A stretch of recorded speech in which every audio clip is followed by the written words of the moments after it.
They're not good enough to start. They're not even good enough to play. But they do talk a good game. So come join Lou and Jose from the sidelines where all the best sports discussions happen anyway. Welcome in to the Benchwarmerz podcast. Welcome into the program, everyone. I am Lou Ruggieri, and that is Jose Ortiz, and this is the Benchwarmerz podcast. Wherever, whenever, and however you happen to be listening, we appreciate you taking some part of your day to spend it with us. We can kind of promise it's going to be worth your while, and this is a big NFL-laden show. We have NFL from start to finish, top to bottom. There's no room for any other sports because this was the week of the NFL draft. There's some other news going on, and we have a lot to talk about. There's even a show spotlight we have to get to that also has to do with the NFL. So we'll get to that in a little while. You can follow us along, iHeartRadio podcasting, Amazon podcast, thebenchwarmers.com if you want to go to our official website to go see that aforementioned show spotlight article. Facebook, YouTube, Instagram, at the Benchwarmers podcast, at the BW pod on Twitter, and Benchwarmers with a Z for marketing purposes. This is our second season, where I'm very excited. I just get a kick out of saying that. It's season 2. This is episode number 3. We've gotten rid of the weeks, although we kind of still keep track off air, but that's irrelevant. That's just a little inside baseball right there. So season 2, episode 3, we're happy to be here, and this is we got a lot to talk about, Jose. There's a big NFL talk, NFL draft, but before we get to the draft, we have some news. There's some rumors and some news, and I want to just kind of get these out there and get your thoughts on them right off the bat. In no particular order, do you have more to say about Aaron Rodgers or Tim Tebow? Let's start right off with that. Well, definitely Aaron Rodgers. Obviously, Aaron Rodgers is unhappy in Green Bay, and yeah, there was a report. Yeah, there was a report by Adam Schefter that said Aaron Rodgers, as per league sources, they told ESPN coincidentally on draft night that quote, Aaron Rodgers is so disgruntled with the Green Bay Packers that he has told someone within the organization that he does not want to return to the team. League and team sources told ESPN on Thursday, unquote. That is from Mr. Adam Schefter, who is the source of all things news. So yeah, a little coincidental that it happened on draft night, and I say that sort of tongue-in-cheek. I did hear a follow-up rumor to this where Seattle, they were talking about swapping Aaron Rodgers for Russell Wilson just as a, one-for-one. And I don't know what to do with this. Because Aaron Rodgers, obviously after last season or last year's draft, we saw Aaron, ask the Green Bay Packers to show them some love. And what they did was they showed them love in the form of Jordan Love. And so it kind of was a nod to Green Bay looking towards the future and kind of unceremoniously moving on from Aaron Rodgers, even though he was still on the team. I think what happened was, I can only imagine that the coaching staff and the general manager of the Packers basically were like, Aaron Rodgers has had, 25 and 26 touchdowns these last 2 years. Maybe he's on a decline. So let's draft this quarterback. And if Aaron has another bad year, then we get to move on and kind of say goodbye. But if he gets angry and spiteful and has an MVP season where he throws 48 touchdowns, then we win there too, because then our team was really good. That's the only logical explanation I can think of for why they would have drafted Jordan Love last season and not any sort of piece to help Aaron. And so I don't blame him, but I don't know where he can go right now. Like, what team? I was kind of expecting a team to make a trade. I thought maybe the 49ers were going to pull just a crazy blockbuster deal and give Green Bay the third pick and take Aaron Rodgers and do something crazy. Obviously, they didn't do that, but I don't know where else he could go where he would have a better chance of winning right now. Yeah, there really isn't there aren't too many landing spots where it would be an improved situation. And even, the 49ers trying to give up a third-round pick, you and I had a little texting back and forth about this. It's going to take a lot more than a third-round pick to get you Aaron Rodgers. It's going to take probably 3 first-round picks at minimum to get Aaron Rodgers. If you're the Packers, there's no you're stupid to trade him for anything less. The one thing I would say is I don't know. This rubbed me the wrong way. It feels this is not some fourth or fifth year player on a terrible franchise. He's a Hall of Fame player on maybe one of the top 5 to 10 franchises in the NFL. You've been to back-to-back NFC Championship games. You've been to 4 NFC Championship games since 2014. I don't care about his whining. Like, what do you want? Like, you've been in position to win.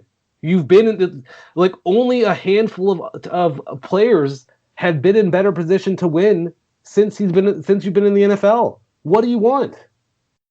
And the Jordan Love draft pick, I just think that teams are in a tough spot because you don't want to draft that quarterback too late and be forced to have to pay a guy because you don't have anyone.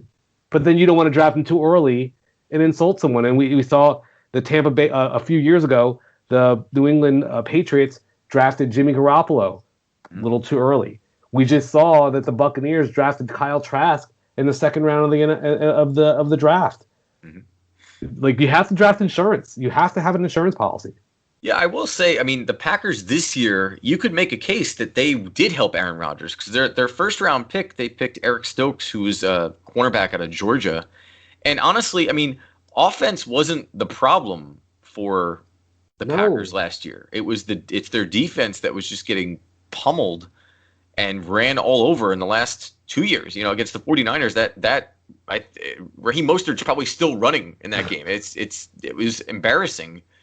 And they didn't look like they belonged on the same field as them. So this year is different than last year, but it's just very suspicious that, you know, this comes out on the night of the draft. But you could make a strong argument that the Packers did help Aaron Rodgers this draft. Well, but even still, like, they helped him this draft. They're trying to look out for their franchise long term. Honestly, Aaron Rodgers wants to leave. It makes sense now that they drafted Jordan Love, right? Maybe this unhappiness was brewing for quite some time.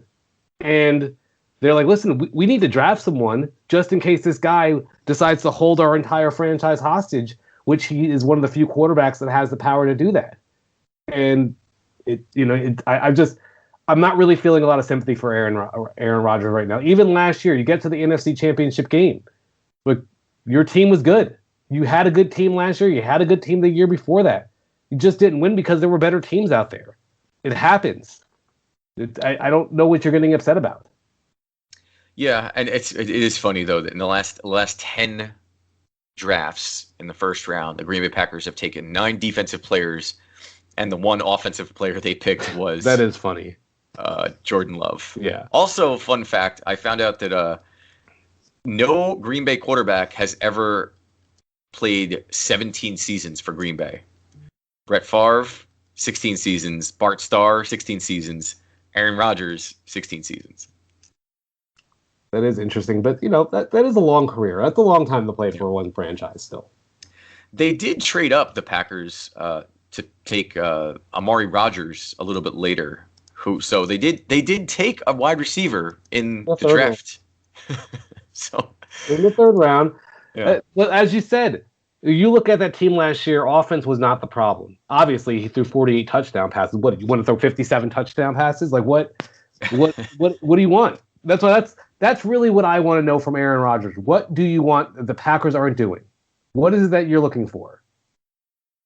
Maybe he just wants, I mean, because, NFL quarterbacks have egos, substantial egos. And maybe he just wants to feel like he was more involved. Maybe he's a lot like Russell Wilson, where, Russell Wilson maybe a month ago, 2 months ago, he was on Dan Patrick's show and he said, hey, I want to be more involved in the process of who we sign and who we draft and things like that.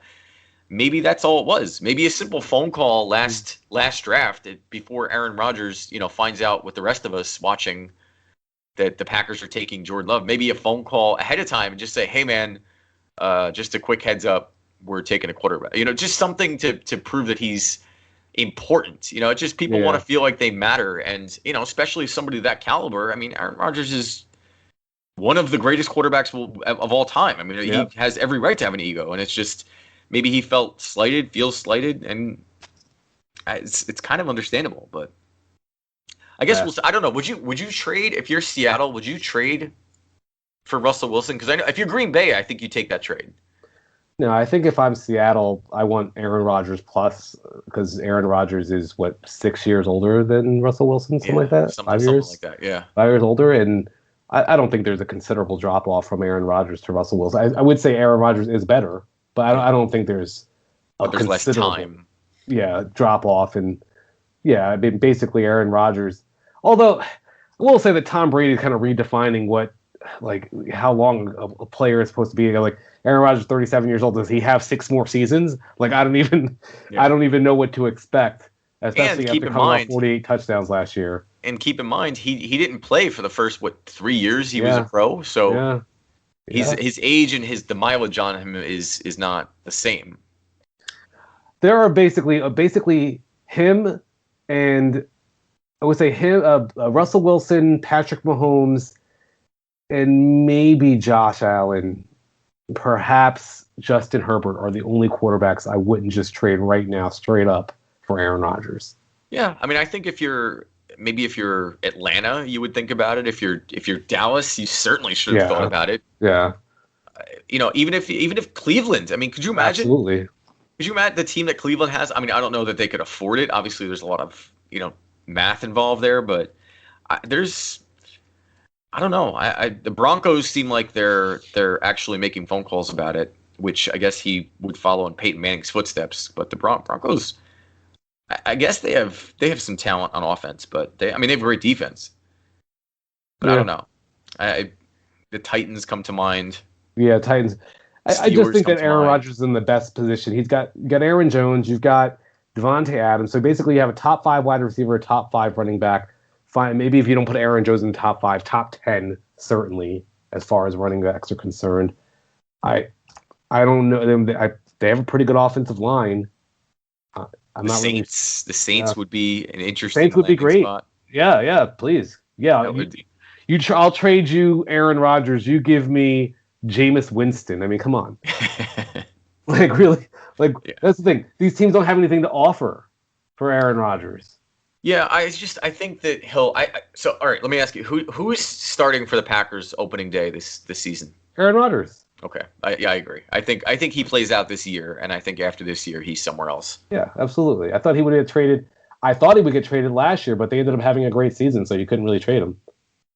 Yeah, it was a little tough to after throwing 48 touchdowns. Yeah, it's tough to trade a quarterback. A quarterback who has never thrown 48 touchdowns, probably combined, is our next story. Tim Tebow. Tim Tebow, his baseball career appears to be over. He has or is trying out with the Jacksonville Jaguars to play tight end.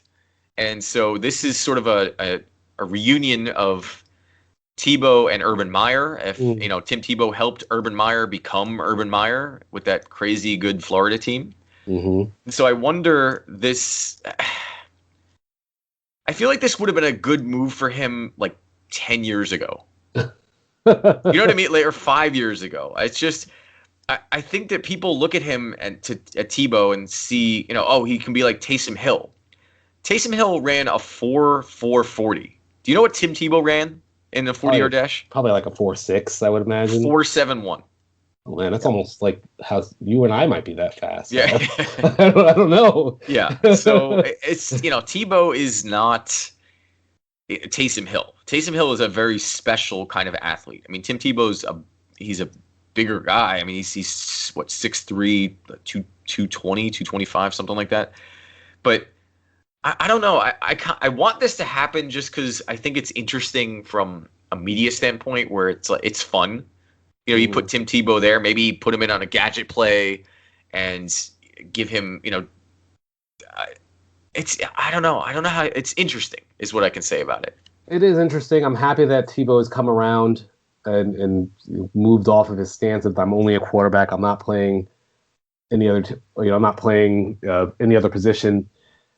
And at first I was like, I really don't care that much about Tebow, to be honest. I've never really been a big Tebow guy. Not saying like I'm against him or anything, but I just have never been a huge Tebow fan.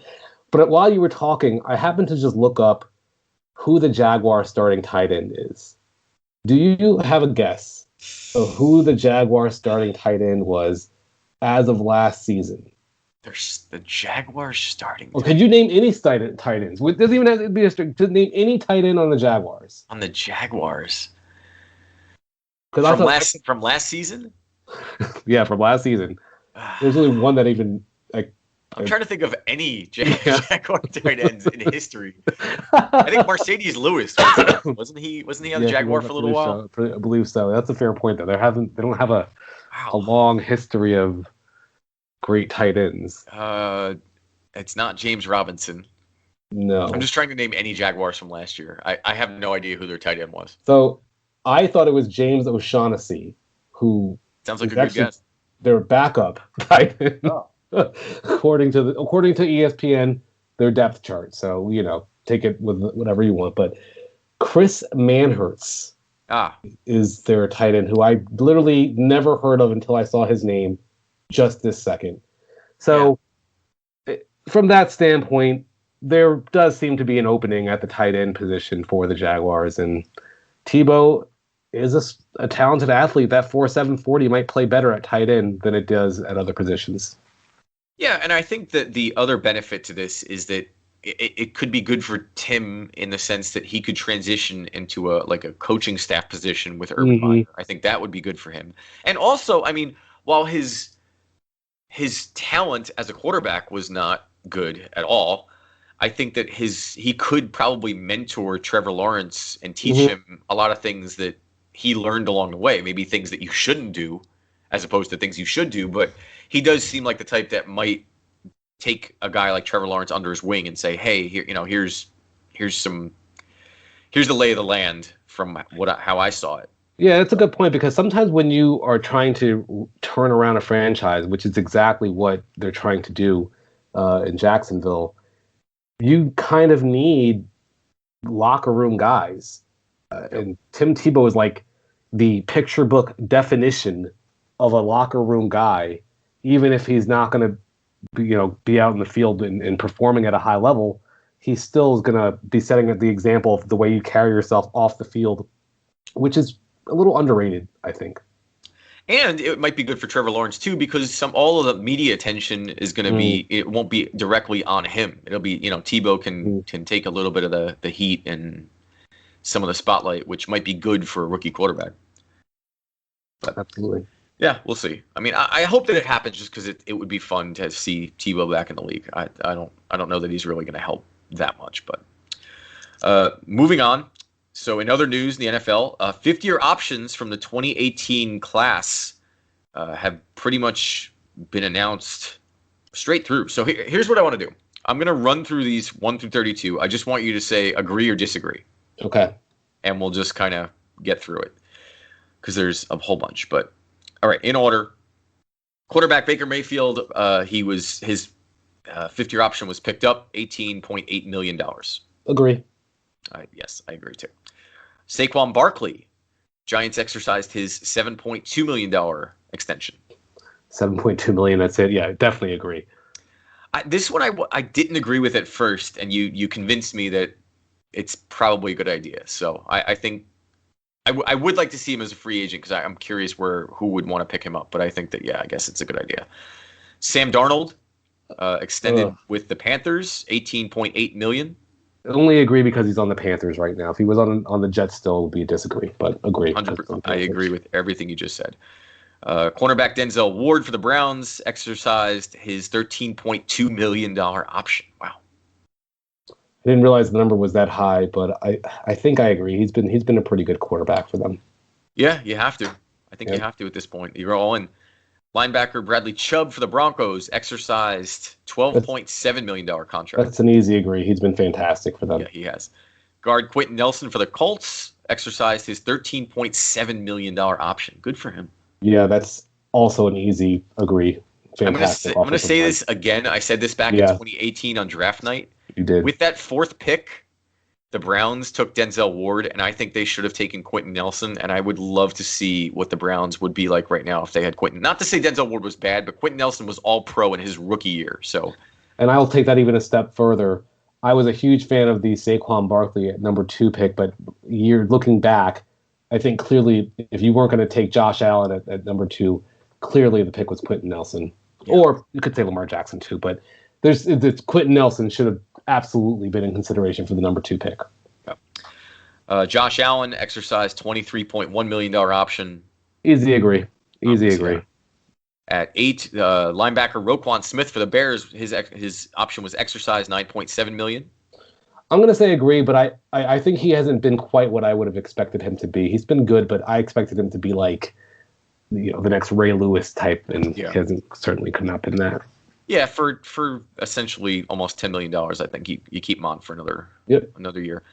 9, tackle Mike McGlinchey for the 49ers, for your San Francisco 49ers. His extension exercise, $10.8 mil.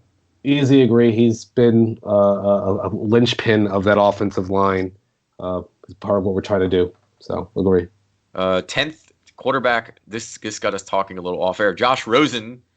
There was no option because he was released. He is now a backup on the 49ers. I think they re-signed him to a 1-year, like $840,000 contract. Well, there's no way you could pick up his option, like you said. It's an easy decline. I feel bad because Josh Rosen just never really got the chance, it seems, to prove that he belonged in the NFL. But I would imagine if someone saw his talent on the practice field, he would have gotten out there. So yeah, I agree. At 11, safety Minkah Fitzpatrick exercised $10.6 million. Yeah, absolutely agree. Absolutely. Fantastic player. 12, defensive tackle Vita Vea for the Buccaneers. His option was exercised, $7.6 mil. And that defensive line is fantastic. So, yeah, you got to keep it together. Yep. I'll admit I don't know much about this next guy. Defensive tackle Darren Payne for the Washington football team. His option was exercised, $8.5 mil. Well, at that price, and considering how good their defense was last year, especially on the defensive line, I think you have to keep it together because that's going to be the strength of that team next season. Yep. At 14, defensive end Marcus Davenport for the Saints. Option exercised, $9.5 million. Yeah, I'd say I agree with that too. He's been pretty good with it for the Saints. Yeah, the Saints need everybody on their rookie contract for as long as they can because they are in salary cap hell for the next couple of years. That might be the only reason to not agree, so they could actually draft someone else at a cheaper price. Yeah, that's true. 15, tackle Colton Miller for the Raiders. No option. He was signed to a 3-year extension for the team, so I guess that's a null. It's almost like a null. I'm going to be honest with you, too. I don't really know much about him. Yeah, me neither. I mean, they re-signed him, so I guess... Once you start wading into offensive line waters, it's just rough. It gets messy, yeah. Yeah. At 16, linebacker Tremon Edmonds for the Bills. He was exercised, $12.7 million. Yeah, I agree with that. He's been one of the better young linebackers in the NFL since being drafted. 17, safety Derwin James for the Chargers exercised his $9 million extension. It's interesting. I agree with this, but it reminds me of a little bit of Saquon Barkley, where he just has trouble staying healthy. It seems, but I still agree with it. Yeah, I think you have to give him one last chance to kind of try to stay healthy because when he is healthy, he is a difference maker on the field. Mm-hmm. 18, cornerback Jair Alexander for the Packers. They're expected to exercise at $13.2 mil. Option. That's an easy agree. He's been basically a shutdown corner for them. Yeah, he's been fantastic. At 19, this is a little surprising. Leighton Vander Esch for my Dallas Cowboys are not expected to exercise his $9 million option.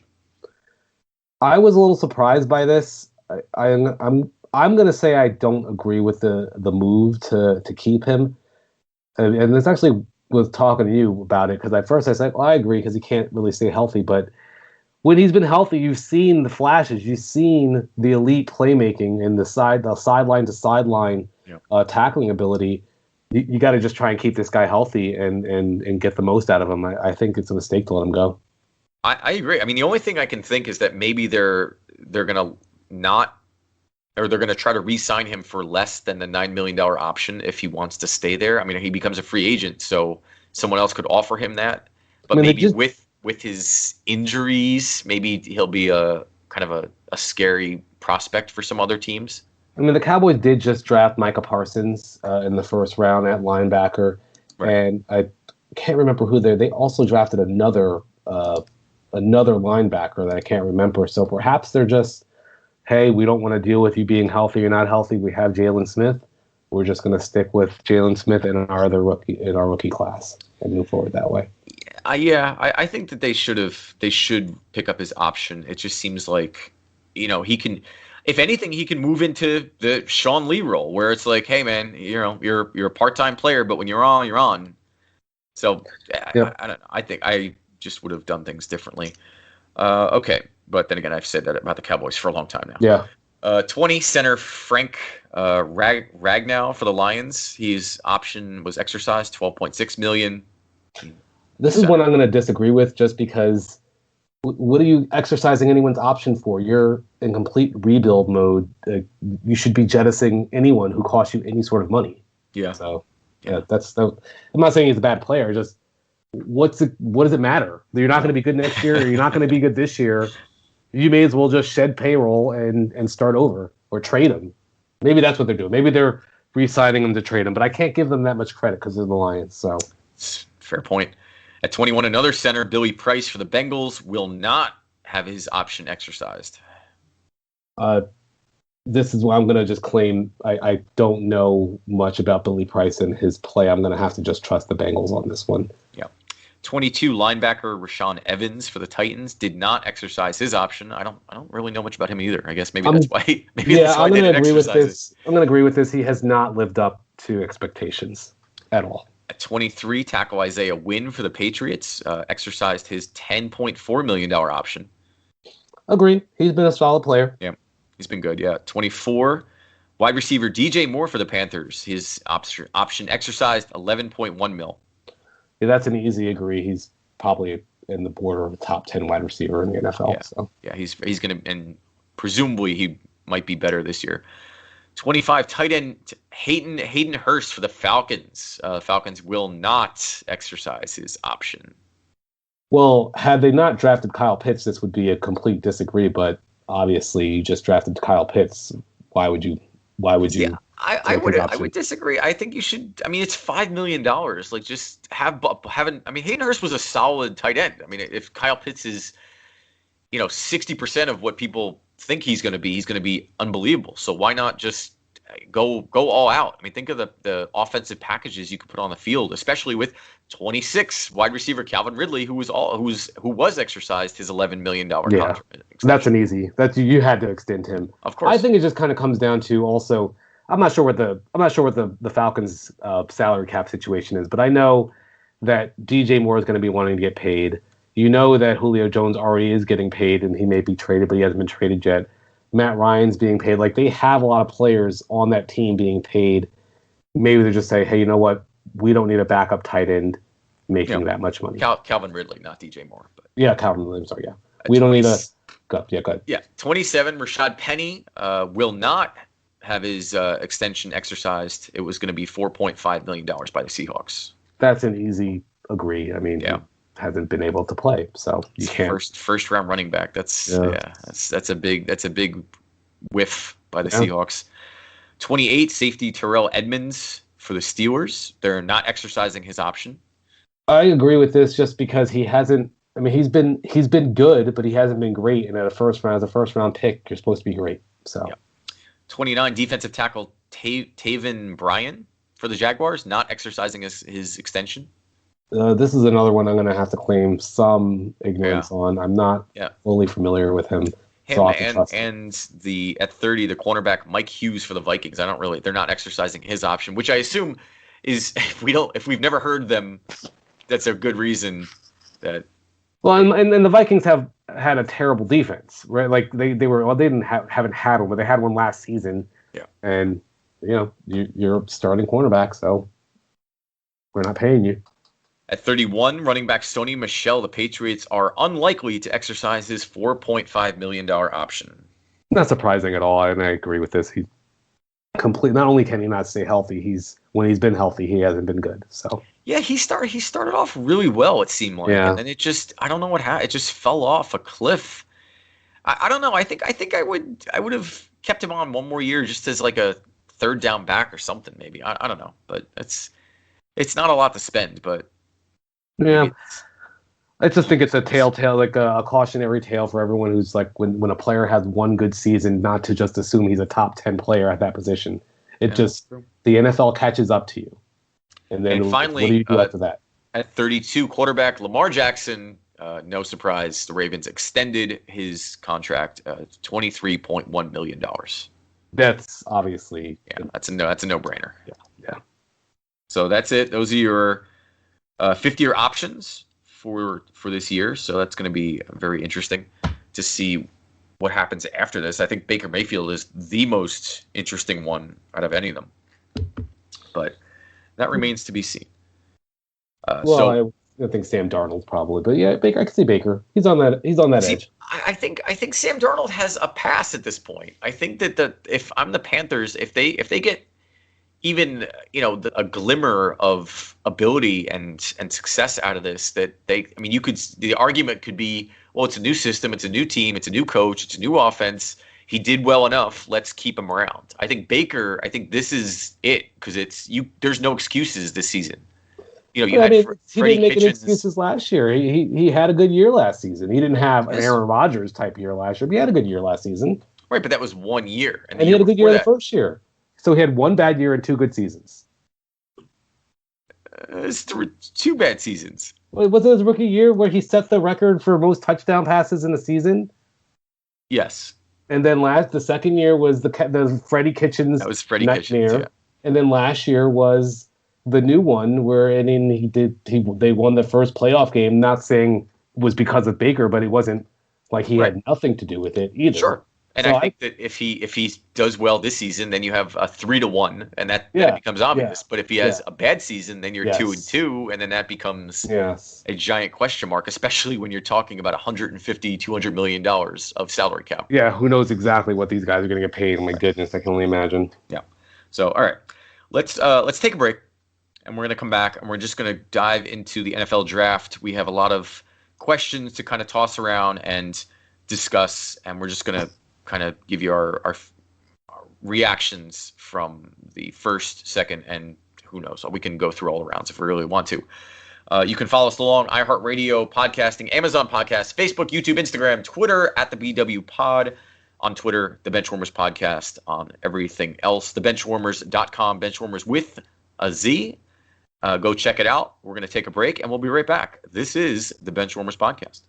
Thanks for listening to the Benchwarmers Podcast. Follow along with us on the Benchwarmers Podcast on Facebook and Instagram. And don't forget to review us on iTunes, Google Play, or wherever you get your podcasts.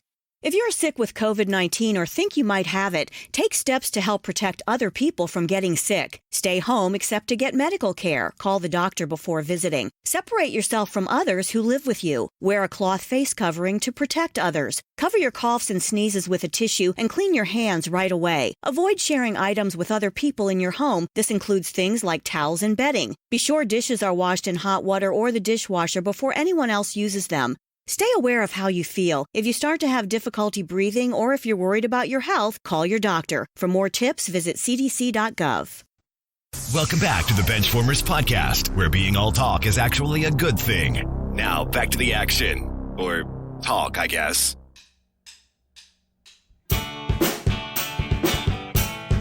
Welcome back to the program, everyone. I am Lou Ruggieri, and that is Jose Ortiz, and this is still the Benchwarmers Podcast. Hopefully, you're following along on iHeartRadio podcasting, Amazon Podcasts. You can follow us on Facebook, YouTube, Instagram at the Benchwarmers Podcast, or at the BW Pod on Twitter, or go to our newly formed website, thebenchwarmers.com, Benchwarmers with a Z. This is Season 2, Episode 3. We spent a big chunk of the first half of this hour talking some news. Aaron Rodgers, unhappy Green Bay. Tim Tebow is trying to be a tight end for the Jaguars. We ran through the entire 50-year options that were picked up and declined from the 2018 season.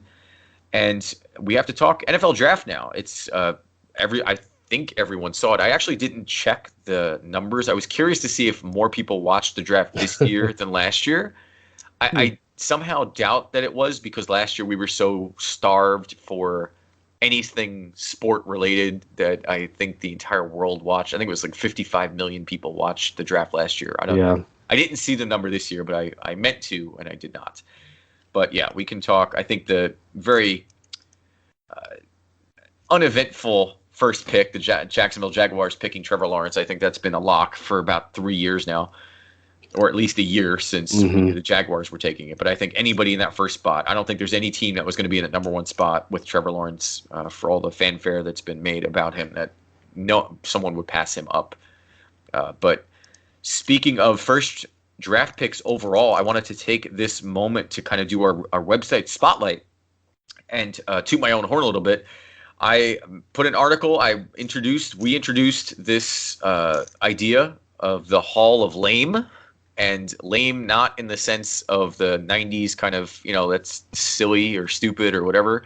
Lame in the actual, like, hey, that horse has trouble walking. He's coming up lame. Like actual, so basically an injury Hall of Fame where people that were headed, their trajectory was headed towards the Hall of Fame and it was cut short due to injury. And these guys are probably not going to make the Hall of Fame, unfortunately, due to injury. So I could think of no one better to be in the inaugural class of the Hall of Lame than Bo Jackson. I think he's in his own. He's in the penthouse of the Hall of Lame. He's by himself. He's got the entire top floor.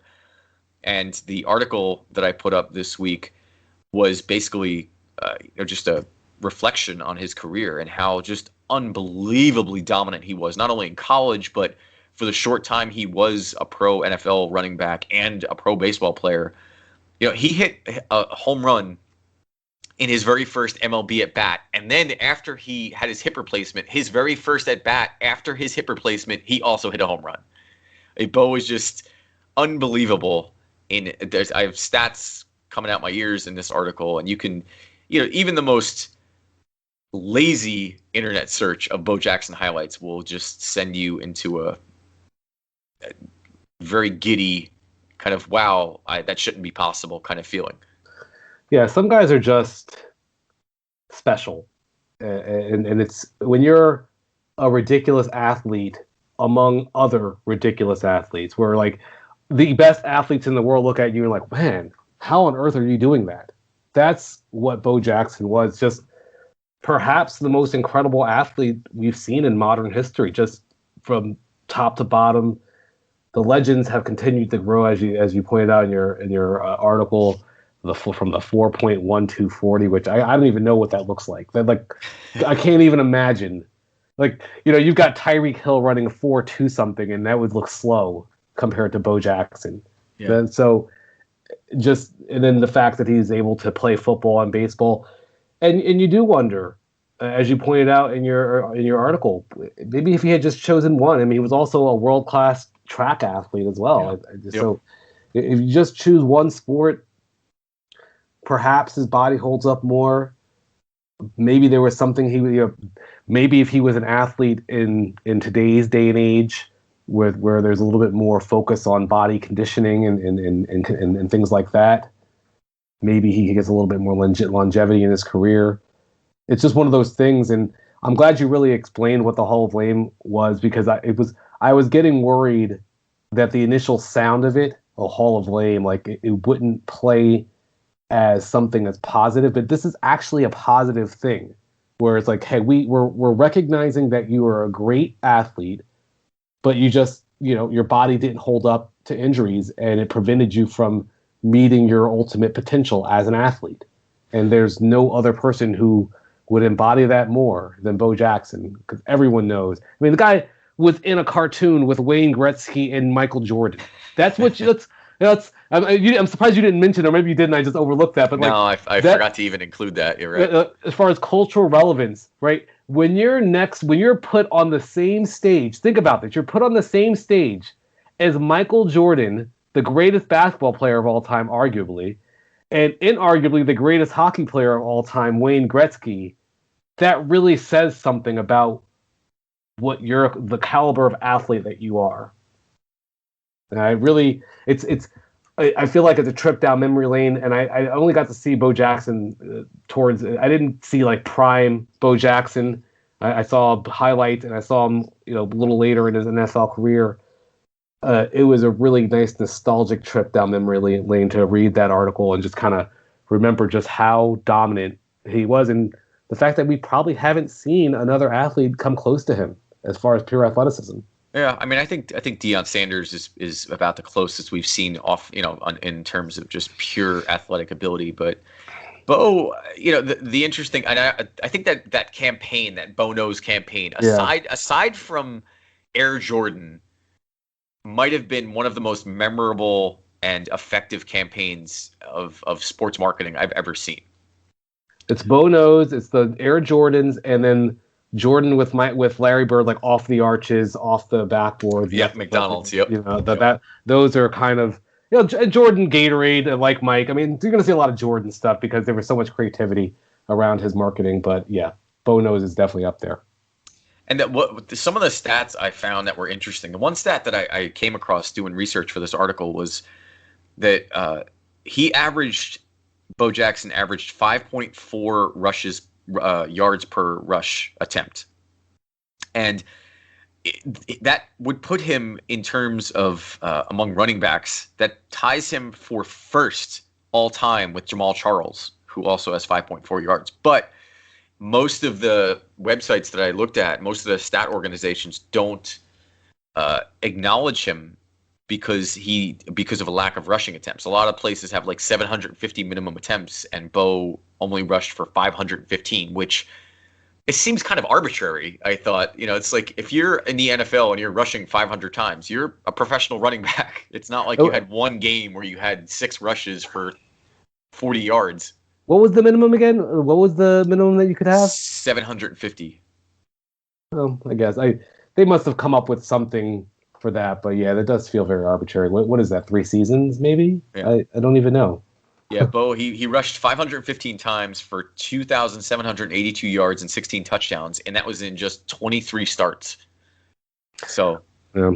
It's pretty good. I'm very excited for our next whoever. I'm going to be digging deep to find another Hall of Fame inductee to join Bo Jackson. I think eventually we'll have to have a page dedicated to it, just a row of guys who are in the Hall of Fame. Yeah, I think maybe in parentheses it should be Injury Hall of Fame, I think is essentially what it is. But it's Injury Hall of Fame just sounds so... I thought Hall of Pain for a second. That's not bad. But I don't know. I was just like, well, it doesn't rhyme with fame. I was just going back and forth. This is going to be a fluid thing, right? We're going to stick with Hall of Fame for right now. But if we come up with something better, then we'll change the name because we're the bosses. We can do that. Hall of Lame and in parentheses injured.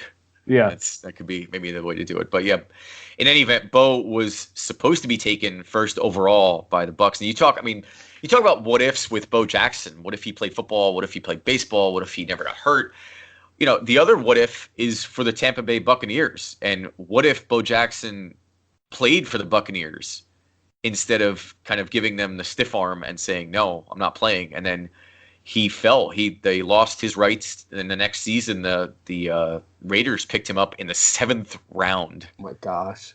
That's got to be one of the best draft values in history. Yeah. I mean, him and I guess Tom Brady, you could say, are right there. That's incredible. But you wonder what the Bucs could have been had they been able to not completely just flush a number 1 overall pick down the drain. Mm-hmm. But speaking of that's our website spotlight. Go check it out, thebenchwarmers.com, Benchwarmers with a Z. It's a pretty awesome website. We have new content pretty much weekly, and we have a lot of fun things in the works. So tune in, check it out, come back, and it'll be a lot of fun. But speaking of number 1 overall pick, we talked about Trevor Lawrence. I kind of want to dance around the NFL draft a little bit. I don't want to go in order because that's kind of boring. Everybody saw the draft. We kind of know who's, who your team got, but I wanted to kind of just toss around some interesting questions. I was looking at this almost like the draft class, almost like a yearbook where it's, most valuable, most likely to succeed. So that, things like that, where just things that stood out to us. And my first question for you is, who out of the draft was the most exciting pick? Like, what pick happened and you went, oh, wow. Like, that's going to be a good pickup. That team is going to do really well. Or was there? Maybe there wasn't. No, I think so. For my most exciting pick, I actually picked 2 players, but okay. The first one is Jamar Chase to the Bengals. 6 foot, 207 pounds, 4.38 40-yard dash. they already have Joe Burrow there. They've got T. Higgins. They've got Tyler Boyd and Joe Mixon. This is going to be a really exciting offense. They passed on getting a tackle, which I guess we'll see what happens in the future. But to add Jamar Chase, reunite with Joe Burrow, I'm really, really excited to see the offense next year. And then just quickly, you already mentioned it, but Amari Rodgers to the Packers in the third round. I imagine he's going to be an instant starter. And really, anytime you put if they drafted Lou Ruggieri, it's like, man, I don't, what's Aaron Rodgers going to do? Like, that's the type of player Aaron Rodgers is, where anyone who goes there with any shred of talent you're going to get excited about him.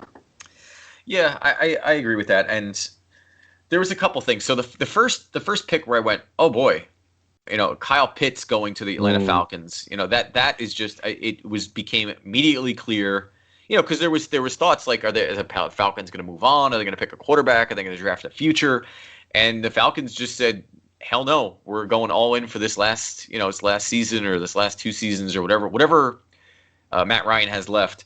And with Kyle Pitts being basically, he's in that people were giving him like Travis Kelce level credit already. I mean, if he even comes close to the expectations, I mean, him, Julio Jones, Calvin Ridley, that's a frightening offense to deal with. And that was the one where I was like, oh boy.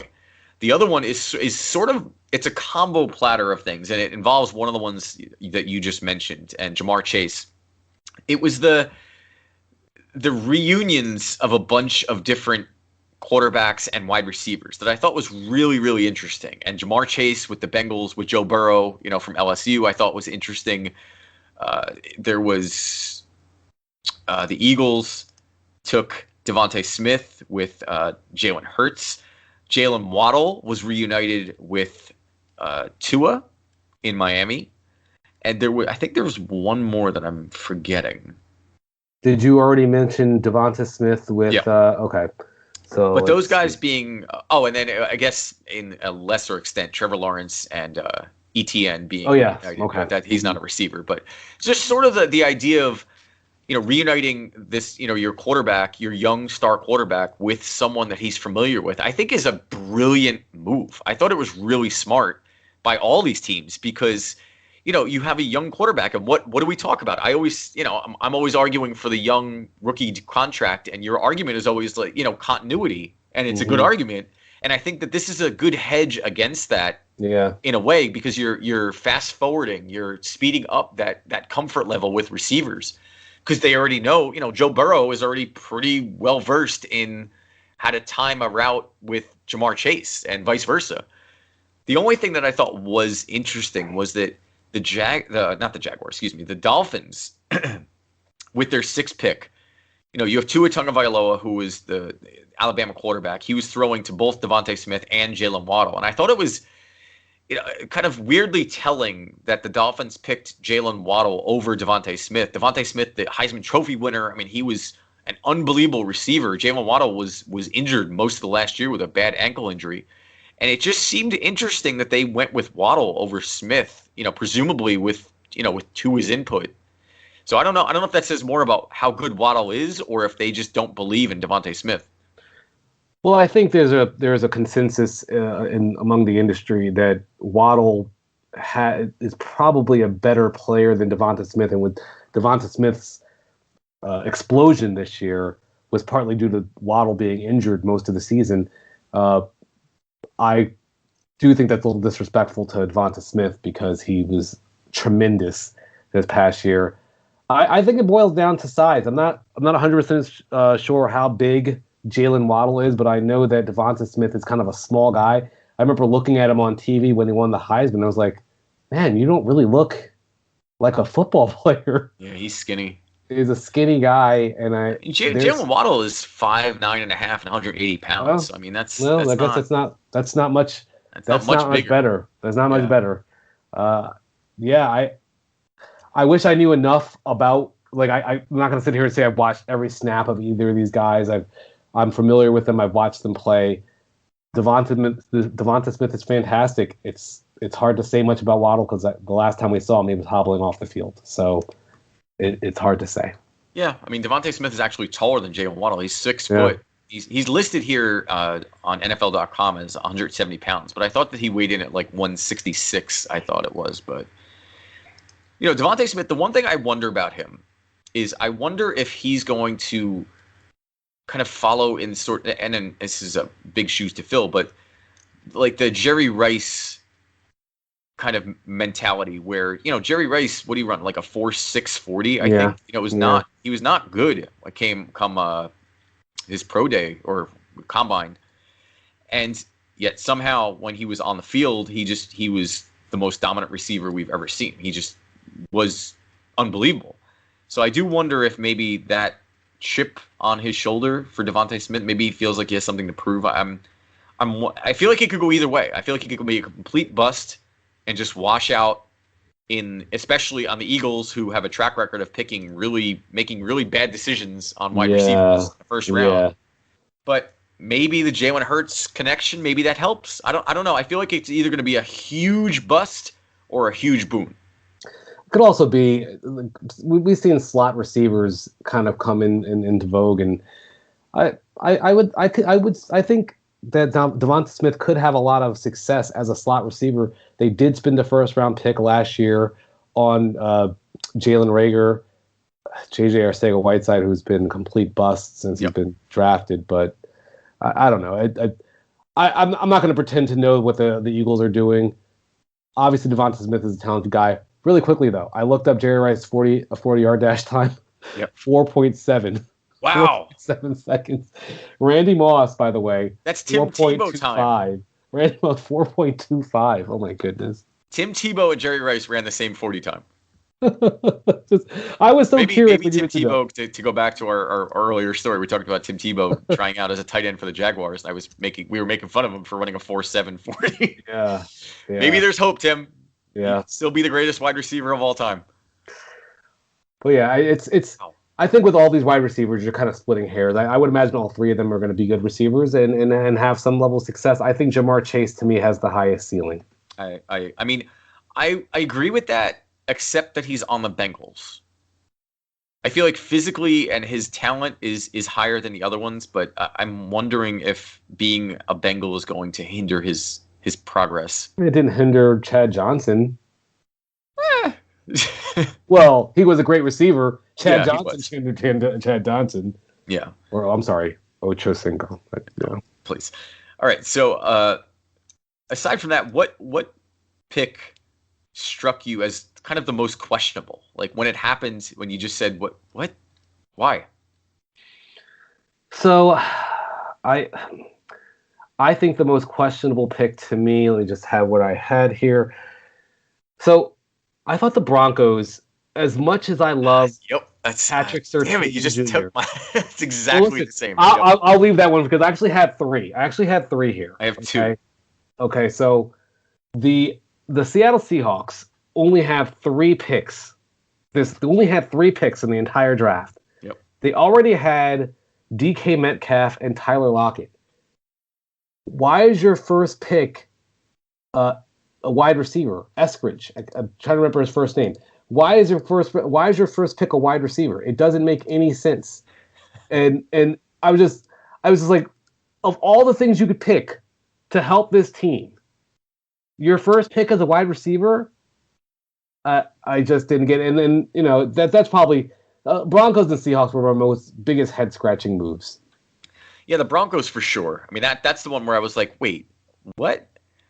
And, you saw the Panthers. I was a little surprised by the Panthers, too. The Panthers picked J.C. Horn, who's a cornerback out of South Carolina, and they spent the entire draft last year on defense. So the last thing I thought that they would start with this year is more defense. But, I mean, I guess they're making a point. But unlike the Panthers, who signed Sam Darnold at quarterback, the Denver Broncos have Drew Lock and Teddy Bridgewater, which... You have 2 quarterbacks. You essentially have no quarterbacks. Teddy Bridgewater is, aside from Tyrod Taylor, might be the ultimate bridge quarterback now that Alex Smith is retired. You go Patrick Surtain, who is, don't get me wrong, he's probably one of the most talented players in this entire draft. he's an amazing cornerback. He was an amazing cornerback at Alabama, but the Broncos need a quarterback. Like, how do you pass on Justin Fields or even Mac Jones at that point and take a corner? I don't know. It just made no sense to me. I was like, why would you? I felt bad for Broncos fans in that moment because it was like, all right, well, you didn't really need that.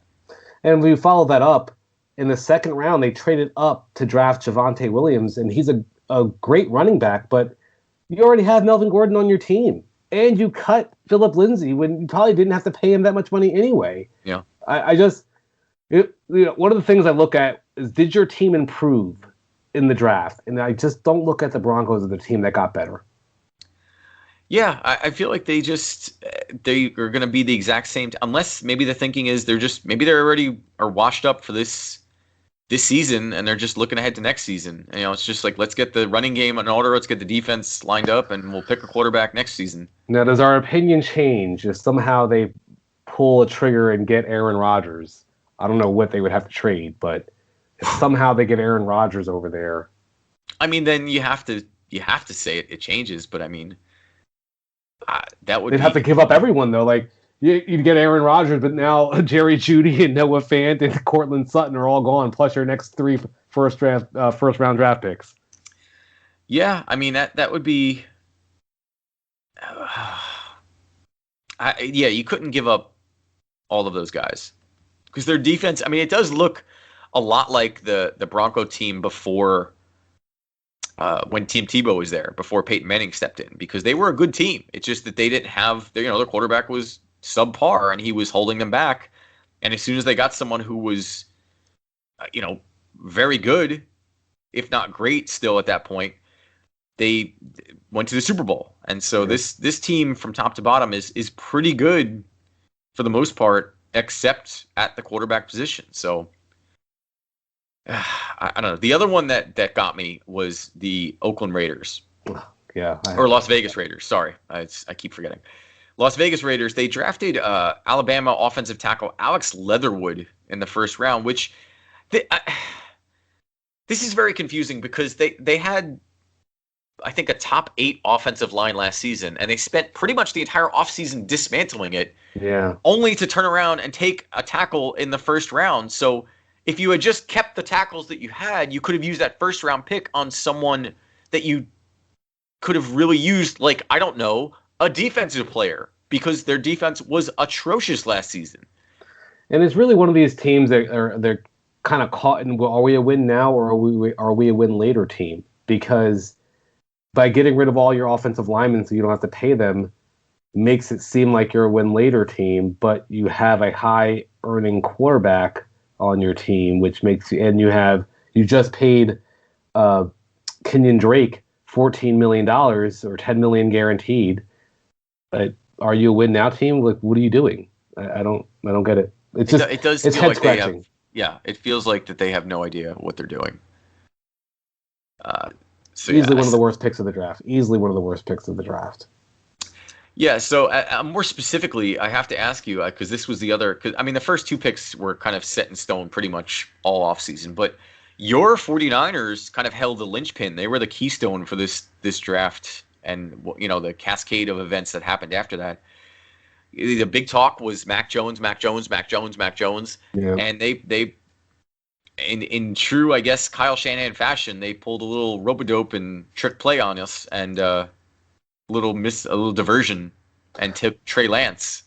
How do you feel as a 49ers fan? How you feeling about Trey Lance? So what I love is that apparently from what I've been reading, only Kyle Shanahan and John Lynch knew who the pick was. Even their assistant coaches did not know who the pick was until they made the pick.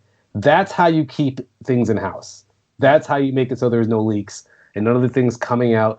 Other teams need to take notes on that.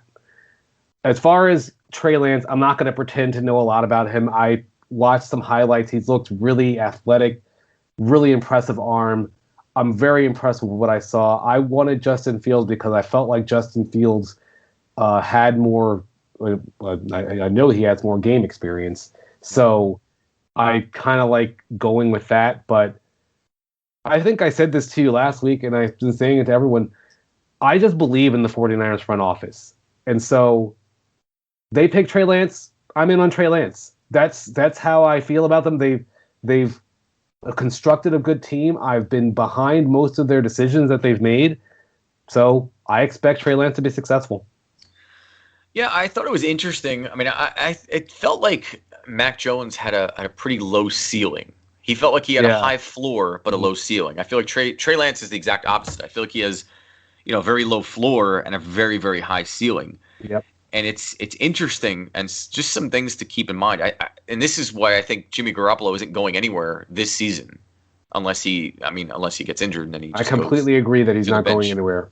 Completely agree he's not going anywhere. They're going to use him like Alex Smith was used in Kansas City. I think that they're going to let him kind of, whether he, willingly or not, is going to be a tutor to Trey Lance, because Trey Lance he has 318 pass attempts under his belt. He's 20 years old. I mean, he is young and raw. He needs a little time to mature in all things. And I think that once he gets that, his tangibles will take over and his talent will shine through him. He's 6'4", 225. I mean, he's got the physical tools, but it's the experience, and quarterback above all other things, it's reps. The amount of you only get better with repetition. You can only study the board for so long before you actually have to go do it. And so I think with a year to kind of sit and watch will do him a tremendous amount of good. Absolutely, I completely agree. I don't really have much more to add to that. I'm just very happy with the pick and excited to see what he can do. Do you have any? So, what team or teams do you think won the draft?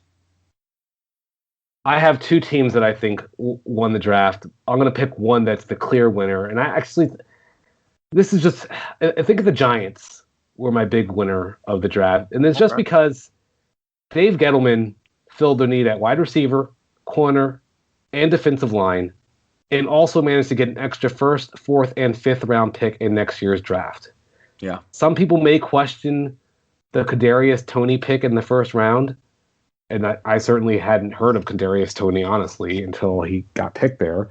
But apparently he's very Tyreek Hill-esque from what I've read. And it's actually kind of a perfect fit because Kenny Golladay is more of a contested catch type of guy, where he's not necessarily burning you, but if you throw up a 50-50 ball, he's going to probably win the ball and win that catch. And then you have Sterling Shepard is kind of a more possession type receiver, close to the line of scrimmage, moving the chains. Kadarius Toney is going to be that ignition, that lightning spark that they have. And then, you already have Saquon Barkley. This is an undercover offense. I think a lot of people are sleeping on the Giants as an offense this year. I think they have a chance to be really good. And the other team that I just want to talk about is the Los Angeles Chargers. Okay. Two largest areas of need entering the draft: offensive line and secondary. Who do they take? A stud at the offensive tackle and Rashawn Slater in the first round, and then a stud corner and Asante Samuel Jr. in the second round. I love that they didn't get cute and try and pick something else. You just go and get what you need and maximize this team while the window is just opening. Yeah, I think those are all very good points. The team, the Giants are interesting. The Giants are really interesting because it feels like there's not a lot of excuses anymore for Daniel Jones. No. I mean, presuming he can hold on to the ball and not get tripped up by the turf trying to run an 80-yard run. But yeah, I mean, Evan Ingram is another guy that I keep waiting for him to just stay healthy and just explode onto the scene. Because when he's good, I mean, we talk about Kyle Pitts. I mean, Evan Ingram is that same type of tight end. I mean, he's a receiver, but he's too big to be a receiver, but he's too fast to be a traditional tight end. He is a weapon out there. And Saquon Barkley at Penn State, I mean, he was unbelievable, and it just, he had a great first season, and then he got hurt.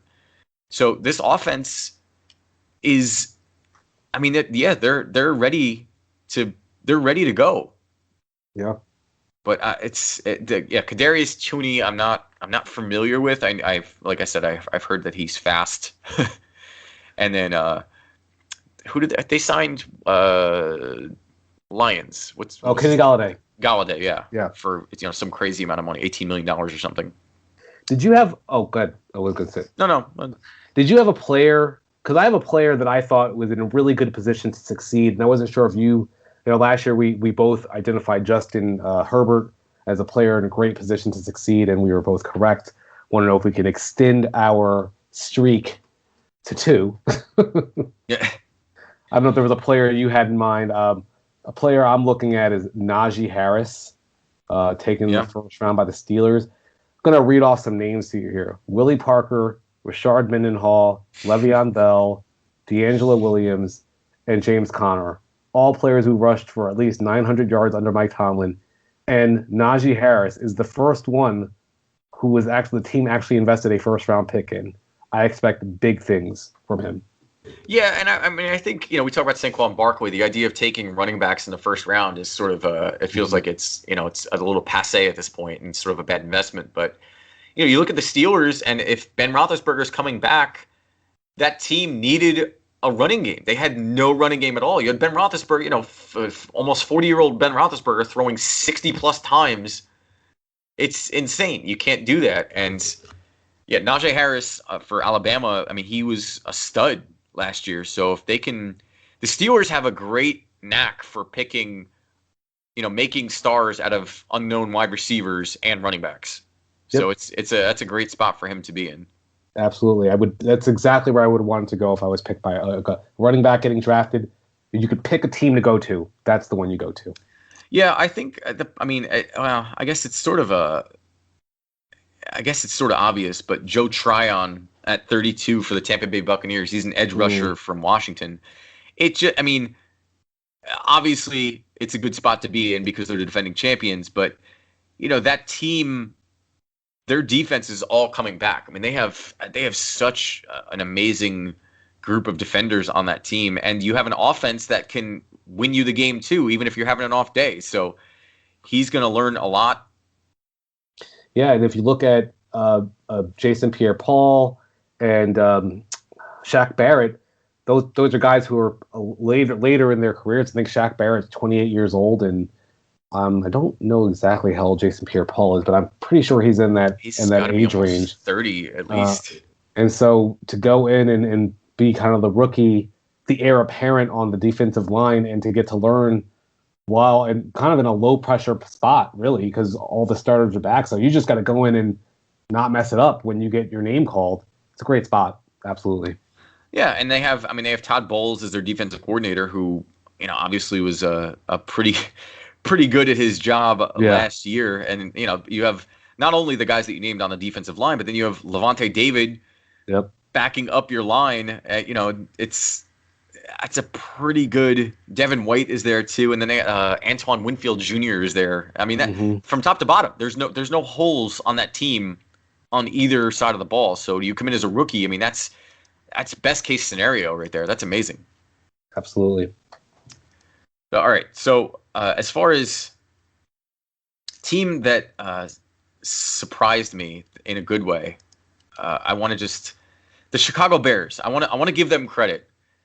Because they, unlike the Mitch Trubisky, it feels like they took all the criticism that they got from the Trubisky draft and channeled it into this draft. Because Mitch Trubisky was this relatively unknown quarterback with no experience and, this big question mark. And it felt like they sort of colored in all the gray areas that they didn't know, and all the blank spaces they filled in with what they wanted him to be. And then when it turned out to be what he was, it was a drastic drop off and between those two things.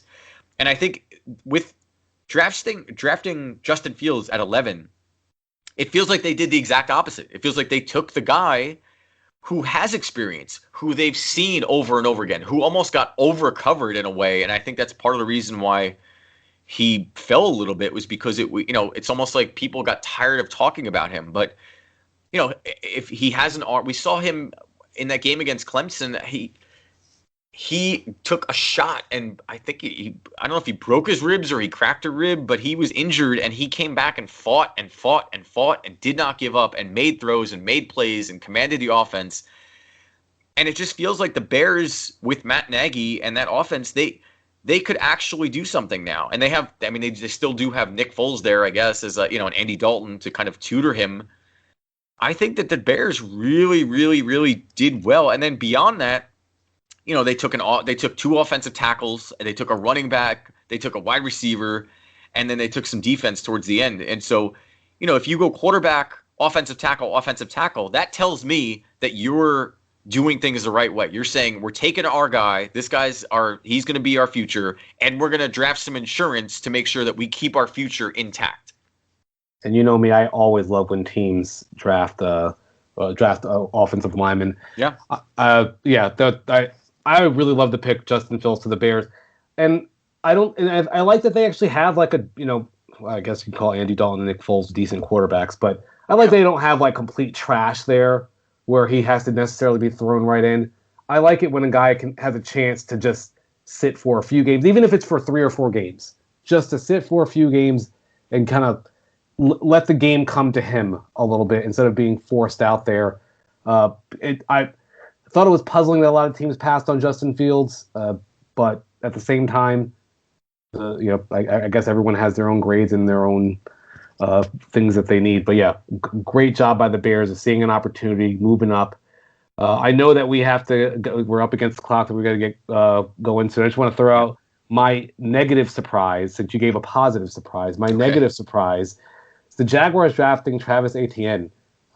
Really? You just had James Robinson rush for not lead the NFL in rushing, but was like a top 5 running back last year. Why are you spending a first-round pick? I'm not saying that Travis Etienne is bad or anything like that. Yeah. Why are you spending a first-round pick on a running back when you just had one of the best running backs in the game last year?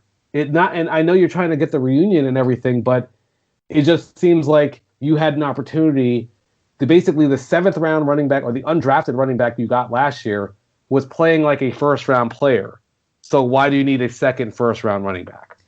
I mean, I would point to the Cleveland Browns as the reason, because not only do you have the camaraderie and the familiarity of, and you had the number 1 overall pick. I mean, the 25th pick was a bonus essentially. I mean, that's an extra. That's like house money at that point.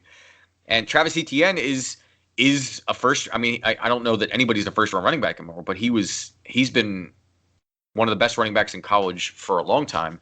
And if you look at the Browns, when Nick Chubb got hurt, they had another, rushing leader, rushing yards.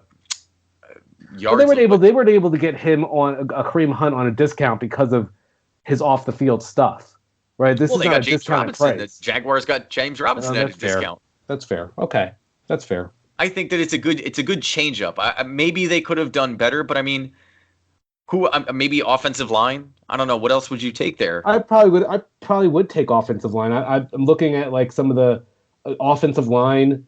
Maybe you go and get another receiver. Rashad Bateman was there.